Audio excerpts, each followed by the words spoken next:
15ই আগস্টের পরে আমরা পারতাম না। খুনের জাতি হিসেবে পরিচিত ছিল এই দেশ। ভিক্ষার জাতি হিসেবে পরিচিত ছিল। প্রাকৃতিক দুর্যোগের দেশ হিসেবে পরিচিত ছিল।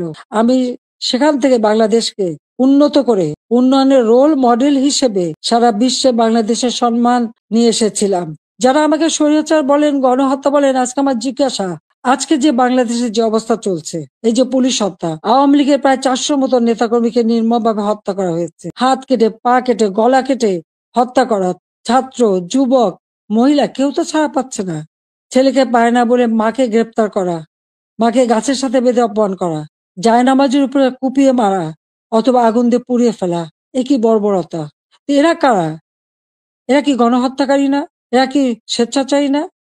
যাকে সব থেকে বেশি সহযোগিতা আমি করেছিলাম। গ্রামীণ ব্যাংকের ম্যানেজারের পদ, 6,000 টাকা বেতনের চাকরি 90 সালে পেয়েছিলেন। আমি 96তে সরকার আসার পরে এই গ্রামীণ ব্যাংকে 400 কোটি টাকা দিয়ে এই গ্রামীণ ব্যাংকটাকে আমি দাঁড় করিয়ে দিই। শুধু তাই না, গ্রামীণ ফোনের ব্যবসাটাও ওই ডক্টর ইউনূসকে দিয়েছিলাম। আমার কাছে বারবার ধর্ণা দিয়েছিল, বলেছিল ওখান থেকে যে লাভ হবে সেই লাভের অংশ যাবে গ্রামীণ ব্যাংকে। তা কিন্তু যায়নি, বরং এগুলি বেচেই খেয়েছে, মানি লন্ডারিং করেছে, দুর্নীতি করেছে এবং তার ক্ষমতার লোভ আজকে বাংলাদেশকে ধ্বংসের দিকে নিয়ে এসেছে।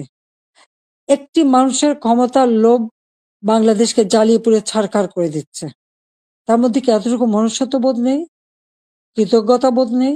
যেই তার উপকার করে তার উপরেই তার মাথায় আঘাতটা করতে হবে।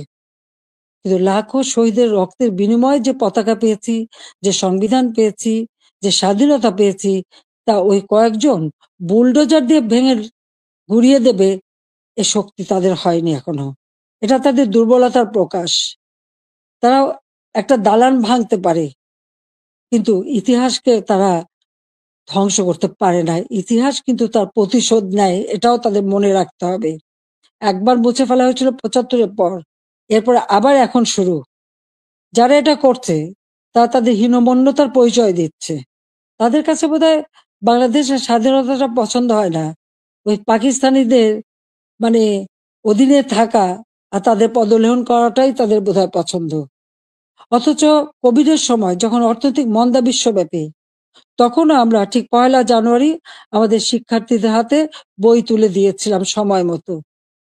তাদের পড়াশোনা, স্কুলে যাওয়া বন্ধ ছিল, অনলাইনে পড়াশোনা করা বা টেলিভিশনের মাধ্যমে এক একটা ক্লাসগুলি সেটা তুলে ধরা তাদের কাছে। ঘরে বসে আমার ঘর আমার স্কুল এই কর্মসূচি বাস্তবায়নের মাধ্যমে পড়াশোনা যাতে অব্যাহত থাকে সেই ব্যবস্থাই আমরা করে দিয়েছি।